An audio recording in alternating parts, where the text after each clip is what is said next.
कार्तिक के उद्यापन के बारे में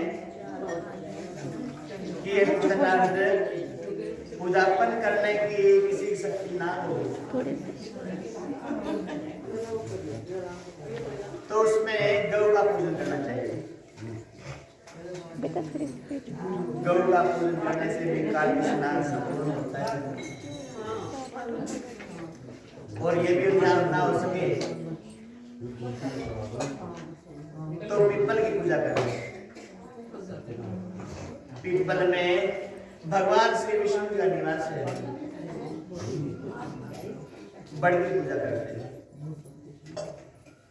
बड़ में शंकर जी का वास है।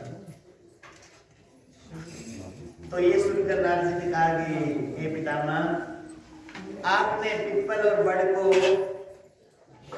पूजने क्यों बताया? ऐसा क्या है? कैसे पूजे? तो ब्रह्मा जी कहते हैं पुत्र नारद सुनो, पीपल तो साक्षात ब्रह्मा विष्णु महेश तीनों का रूप है। सभी देवी देवता इसमें निवास करते हैं।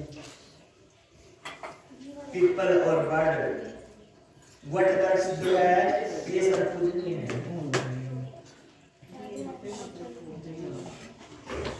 रोज का पानी तो नारद जी पूछते हैं कि कहा पीपल और वट में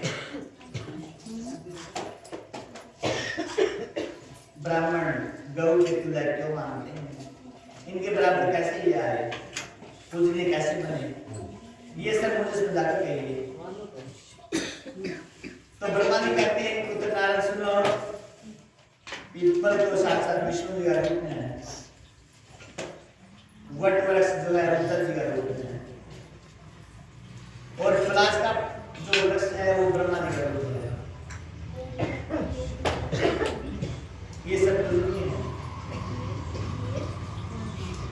सभी लोग नाशक हैं, पापों का नाश करने वाले हैं। इनका पूजन अवश्य करना चाहिए।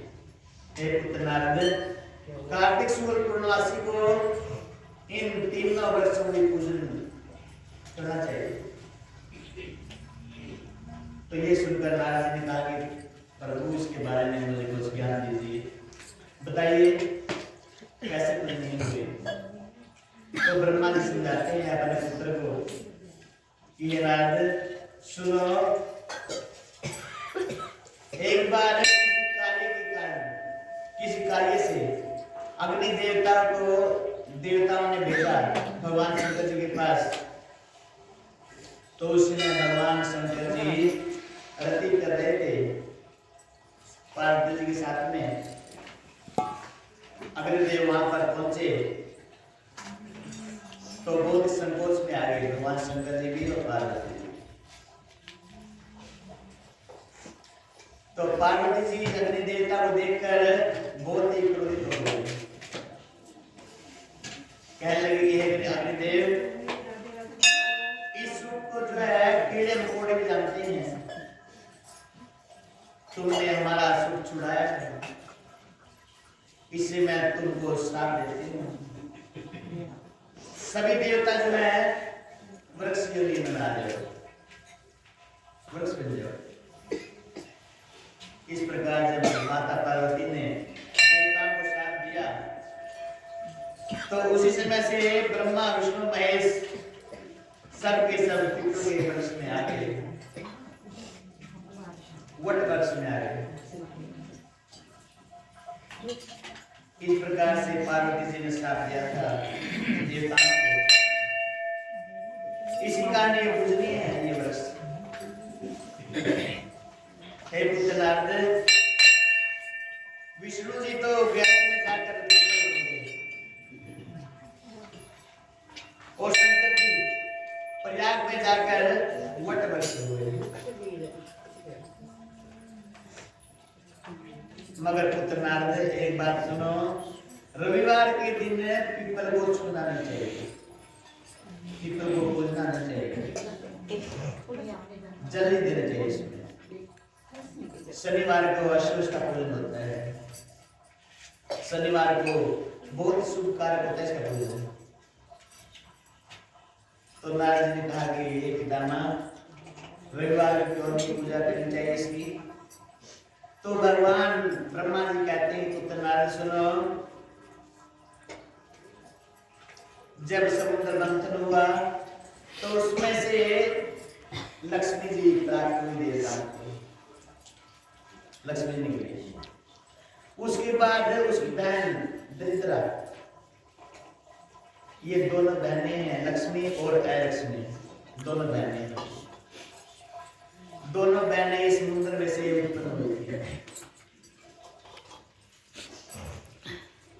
तो लक्ष्मी जी को देवताओं ने विवाह कर दिया विष्णु जी के साथ में, लक्ष्मी जी का। जब विष्णु जी लक्ष्मी जी को लेकर वैकुंठ लोग जाने लगे तो लक्ष्मी जी ने कहा कि प्रभु हे स्वामी, मैं मेरी बहन को नहीं छोड़ सकती, इसको साथ ले चलो। ये सुनकर भगवान श्री हरि हरि बहुत संकोच में आ गए। उन्होंने कहा कि हे देवी, हम इसको कैसे कैसे ले सकते हैं? मैंने बात तुमसे किया है। मगर लक्ष्मी जी मानने के लिए तैयार नहीं हुई। कहती है इसको साथ में ले चलो, दरिद्रा को साथ में ले चलो, तभी मैं चलूंगी। तो भगवान विष्णु जी ने एक उपाय सूझा। उन्होंने उदालक मुनि को याद किया। उदालक मुनि वहां पर उपस्थित हो गए। कहने लगे मुनि, तुम इस दरिद्रा से विवाह कर लो। उदालक मुनि ने भगवान विष्णु जी की बात मान ली और उनके साथ उसका विवाह हो गया दरिद्रा। लक्ष्मी जी को लेकर भगवान विष्णु जी तो वैकुंठ में आ गए और उदालक मुनि उस दरिद्रा को लेकर अपने कुटिया पर चले गए। जब वहां पर दरिद्रा पहुंची तो वहां का जो माहौल था वो देखकर दरिद्रा बहुत ही परेशान हो गई। उस कुटिया में उस नदी किनारे पर हवन आदि हो रहे थे, वेदों की ध्वनि हो रही थी, सभी ऋषि मुनि तपस्या कर रहे थे, वहां पर पूजा पाठ हो रहा था। ये देखकर दरिद्रा बहुत ही परेशान हो गई। नहीं चल जाती है अपने आप। कहती स्वामी, मैं तो यहाँ नहीं रहूंगी। ये सुनकर उदालक मुनि हैरान हो गए कि देवी क्यों, क्या बात हुई?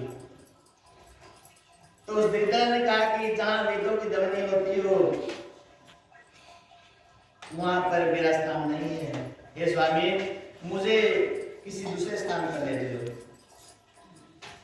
तो उदालक मुनि ने कहा कि हे देवी, वो दूसरा स्थान कहाँ है, मैं कहाँ ले जाऊं? उदालक मुनि बहुत परेशान हुए कि अब मैं इसको लेकर कहाँ जाऊं?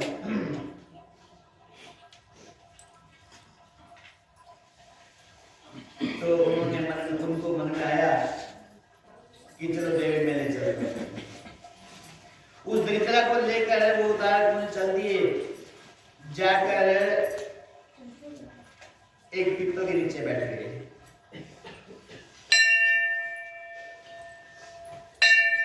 वहां पर उदालक मुनि उनसे बोले कि देवी, तुम ऐसा करो, तुम यहाँ बैठ जाओ, मैं थोड़ी देर में आ रहा हूं। दरिद्रा वहां पर बैठी हुई मुनि का इंतजार करती रही, मगर मुनि लौट कर नहीं आए। उदालक मुनि चले गए वहां से, फिर लौट कर नहीं आए। काफी देर तक वो इंतजार करती थी उसका, मुनि का, मगर उदालक मुनि वापस नहीं आए। तो वो जोर जोर से रोने लगी। उनका रोना सुनकर लक्ष्मी जी परेशान हो गई। उनको वैकुंठ लोक में उनका रोना सुना, इतनी जोर से रोई दरिद्रा।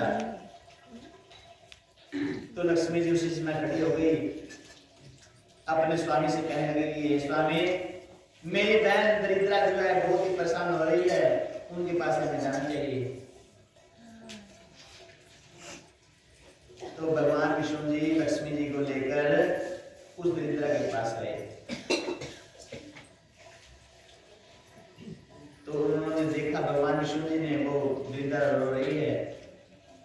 बड़ा भारी मुख है उसका, रंग काला है, मोटे होठ हैं उसके, कठोर वचन बोलने वाली, बहुत ही डरावनी सूरत थी उसकी। उनको देखकर भगवान विष्णु जी ने कहा कि ये देवी क्या हुआ? तो दरिद्रा ने कहा कि वो मुनि मुझे छोड़कर पता नहीं कहां चले गए।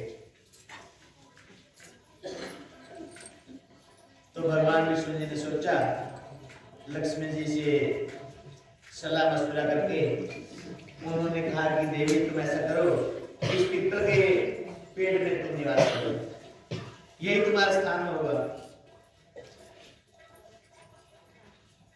यहीं पर तुम्हारा पूजन होगा, रविवार के दिन तुम्हारा पूजन होगा, जो मनुष्य तुम्हारा पूजन करेंगे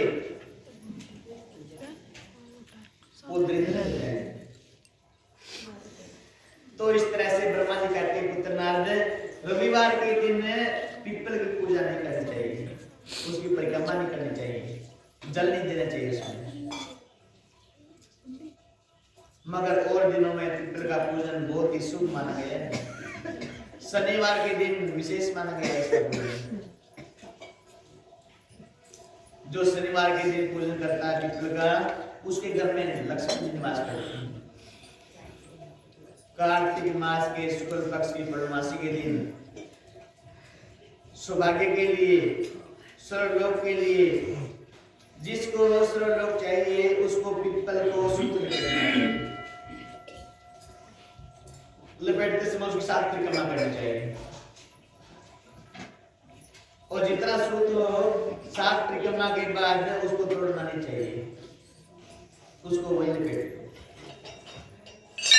कार्तिक पूर्णमासी को शनिवार को पीपल का पूजन अवश्य